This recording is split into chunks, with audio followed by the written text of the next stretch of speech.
Alright everyone, welcome to today's charting session. Sa mga hindi pa po nakakaalam, what we do here is we typically look at either yung mga trending names, and by that I mean yung mga pangalan na maaaring malaki yung ginalaw, whether to the upside or to the downside, or perhaps malaki yung value traded, or generally speaking, mas minamatahan lang po ng mga tao. Also, tumatanggap din po tayo ng mga chart requests. So kung meron po kayong mga requests, please feel free to let me know in the comment section below. Alright, so magsimula po tayo ngayon sa ALLDY, no? Now, tong ALLDY, ang nangyayari is price came down. Nag-form tayo ng support dito sa 45, no? 405. Nag-bounce tayo, tapos essentially, nagpo-form siya ng parang medyo pangit na itsura na inverse head and shoulders pattern. Now, we already discussed this specific pattern before. Diba? Sabi natin na baka nga mag-form yun, and so far, parang ganun nga yun nangyayari. So, what do we want to see now? First, I want to clear tong white zone na to. So, that white zone is from 48 to 49, no? Pag na-clear po natin tong 49, then yung next level of resistance natin is at 52. Yes, I understand, medyo malapit siya. Unfortunately, yun talaga I reassessed my levels today prior to posting the video, no? Ito yung resistance natin, ito yung inflection point natin, nag-act as support. So, if price can break above yung 49, hindi po nakakagulat if makahanap tayo ng some type of reaction pagbalik niya ng 52.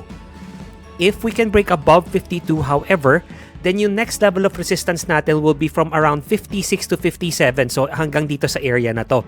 Hindi ko na po siya na-drawingan ng zone, no? Pero yan yung tinitingnan natin na next level of resistance. And if kayang mabasag yon, then our range suddenly opens up. Lumalawak na po siya. Kasi dito maraming mga maikitid na areas of consolidation while we were falling down Ngayon, pag nabasag natin tong mga maliliit na areas na to, then lalaki na naman yung potential area natin to trade. And if and when that happens, I'm sure na sama-sama po natin itong mababantayan, mapag-uusapan at matitignan. Ang ayaw ko naman po makita from here is for price na mauntog dito sa white zone, roll over and break beneath tong low na to. That's at 435, no? 435. Kapag mabasag po natin yan, then number one, the pattern is null and void, meaning hindi na po valid yung inverse head and shoulders pattern kasi na-negate na dahil na-take out yung right shoulder low. So kung mangyari yun, baka balikan po natin yung support natin at 405, and if 405 breaks, then bagong low na naman tayo, and as always, panibagong price exploration na naman, panibagong hintay na naman po tayo as we wait for more structure to develop. Next, tignan naman po natin tong SCC. Now, tong SCC, itong move up na to, it was mostly undone, no? When we pulled back here. Pero nung nag-pull back tayo and we came back to this area of previous consolidation, albeit medyo malalim, nakahanap tayo ng reaction. We pushed higher, and then from there, bumalik tayo dito sa previous area na of consolidation na to. Okay? So, ang ginawa ko, naglagay ako level of resistance dito. Okay? And then support is here, itong buong area na to. Knowing that, ano yung mga tinitignan natin dito sa SCC? Hindi pa po kasi natin masabi for sure na number one, bullish na uli yan. It's gonna break all-time highs. Is it looking bullish? Yes. I'm not gonna argue that, no? I am just saying na structurally speaking, para masabi po talaga natin na nagpatuloy na yung bullishness is number one, syempre, nakahanap tayo ng higher low, which we did, no? Ito yung low, high, higher low. Ang kasunod nun, gusto po natin ay makakita tayo ng higher high. Diba? Kung hindi, pwede kasing mangyari, one possible scenario is mag-form muna siya ng parang triangle. Tapos, saka po magdidesisyon yung price kung ano balak niyang gawin moving forward. It can push to the upside or it can push to the downside. So, ang ginawa ko, sinimplify ko na lang yung tinitignan ko. If price can push above tong 32.3, then we're looking at price to possibly trade within the range of 32.3 to 35 pesos. And if we can break 35, then syempre, new high tayo and everyone's happy, no?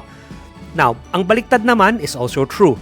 If price comes down and break beneath tong low na to, okay, itong 30 pesos na low, kung papansinin natin, itong low po na to is nag-act as support, and then acted as resistance here. So it's an inflection point, no? It's not super visible sa daily, but it's there, and you can see it better if you go down to lower time frames. So if price comes down and takes that out, I wouldn't be surprised if we drifted down and revisited this area of support from below. Okay? Bakit? Kasi syempre, ang inaasahan natin is kahit sa lower time frame man lang, makakita tayo ng higher lows and higher highs pushing to the upside para masabi natin na babalikan natin tong 35. Now, etong 30 pesos, parang essentially swing low yan eh. So kung kunwari balikan natin at basagin natin tong swing low na to, then it's gonna look a bit more bearish, meaning it can push lower. While in the big picture, pwede natin sabihin na hindi, bullish pa rin naman na. I'm not gonna argue that. But in the short term at least, baka balikan natin tong level of support sa baba. And if mabasag tong area na to, possibly all the way down na hanggang 24.25. Next, silipin naman po natin tong SPNEC, no? So again, price came down, broke beneath this swing low. Okay? My initial expectation was baka mag-react dito, and we did. Pero hindi nagtagal. We broke down further, came back to these previous highs, tapos nakahanap tayo ng support around 1.46. From there, nag-push na tayo ng higher. Diba? Nag-push tayo ng higher, and where are we right now? We are back to this area of previous consolidation, di ba? Meron tayong support from before and then support from before. So ginawa ko, I took this as an entire area to watch. So from here, kung mabasag natin tong upper end ng area na to, then if we break 2.06, we open up this range above hanggang 2.34. But we are aware na may mga naiwan na highs dito na pwede ring pag-untugan ng price. Walang garantiya na porket nabasag po itong 2.06, ibig sabihin kailangan balikan natin yung previous high. It's always possible na mabasag po yan, and then mag-consolidate muna tayo around this area hanggang mag-form siya ng mas solid na range, no? And then use that as a base to possibly push higher in the future. Obviously, kapag nabasag natin yung 2.34, then new highs tayo, and you know, everyone's happy. Kasi all-time high ulit eh. And then, we can see from there where it might decide to push towards. As I mentioned before, may mga brokers na very bullish dito, may iba na hindi. So, you know, pick your poison, but don't let their word dictate your actions. Kasi syempre, hindi naman po nila paninindigan yung pera ninyo eh. Kung kunwari po baka sumunod kayo sa kanila, tapos natalo yung trade, babayaran po ba nila kayo? Bibigyan po ba nila kayo ng sukli? Tapos kung kunwari nanalo sila, may balato po ba kayo? Wala rin naman eh. So di po natin kailangan makinig sa kanila. We use them as a guide. Okay? Now, that being said, ano yung ayaw naman nating makita? Sa akin, okay lang na mag-pullback tayo pabalik hanggang dito. Okay? Kasi pwede nga, as I said, mag-form tayo ng inverse head and shoulders. So balikan natin tong low na to at 1.76. For me, so-so pa yon. Ang ayaw kong makita is mag-break tayo beneath tong 1.67 ulit. Kasi kung mabasag natin ulit tong 1.67, baka ang mangyari, di ba itong candle na to, essentially isang malaking candle yan na nag-form ng range eh. That's why itong candle na maliit sa loob was trading within this range. And when this green candle happened, we broke out of the range and then we used it to push higher. So ayaw kong makita na bumalik tayo beneath 1.67 and start consolidating in this area again. Kasi kapag ganon, wala na namang clarity regarding yung direction ng market. Is it gonna break higher again? If it does, then yes, babalik tayo sa range na to. Is it gonna break lower? And if it does, then baka balikan natin tong previous area na to or itong mga lows na naiwan from before. For now, kung nakabili po kayo ng SPNEC nung nag-dip, di ba? Sumala kayo, matapang po kayo. Then, by now, you're in profit. Just make sure na you trail your stops accordingly para kung sakali mang po mangyari yung hindi natin gusto, ay hindi po natin maibabalik sa merkado ang karamihan ng kinita natin. Okay? Kung nag-iisip pa lang po kayo pumasok, then maybe wait for further structure to develop. Maybe it pulls back. Maybe it consolidates here, then breaks out. At least mas klaro po yung entry nyo rather than coming in at what seemingly, di ba, parang random area. I'm not saying na the market works just because it came to a level. I'm just saying na it's hard to assess risk just buying out of the blue. Diba? Parang, hindi, sige, feeling ko tataas, bilhin na lang ako. Saan yung stop mo? Ano yung plano mo? Now, I've been getting questions. Saan ba maganda bumili ng SPNEC or saan ba maganda bumili ng stock whatever? As I mentioned a lot, I am not a signal service, no? So I will never tell you where to buy. Hanggang gabay lang po talaga ako. I will show you mga potential scenarios. Then you can use whatever system that you want or whatever methodology that you want to formulate your own trading plan and take your own account into your own hands to be accountable for your own actions. Okay? Sabi nga, di ba? Teach a man to fish daw eh. So yun yung ginagawa natin dito. Next, tignan naman po natin yung home, no? So tong home, price pushed up, no? Nung una, tuloy-tuloy tayo. Tapos essentially, nangyari, bumagsak, nag-form tayo ng head and shoulders pattern. After nun, nag-consume muna. Then finally, we broke beneath this level of support. Or rather, this area of support. We broke beneath it with this candle, then came back and tested it here, no? Again, parang paint by numbers lang. Tested it here, then rolled over, broke new low. Now, pag ganon, yung natural na tendency na pupuntahan ng price is to come back to yung support around dito, 7.12 hanggang mga 6.97 pesos more or less. And if mabasag yon, then we might come revisit tong mga extreme lows na naiwan natin from before. Okay? So yun yung bearish scenario natin dito sa home.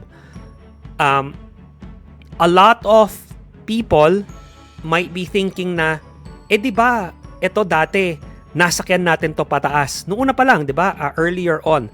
So ngayon ba, ibig sabihin, wala na, patay na yung bullishness niya. From a technical standpoint, ang pinakamasasabi lang natin dyan is, ito yung original range niya. We broke out here. Hindi kinaya bumalik.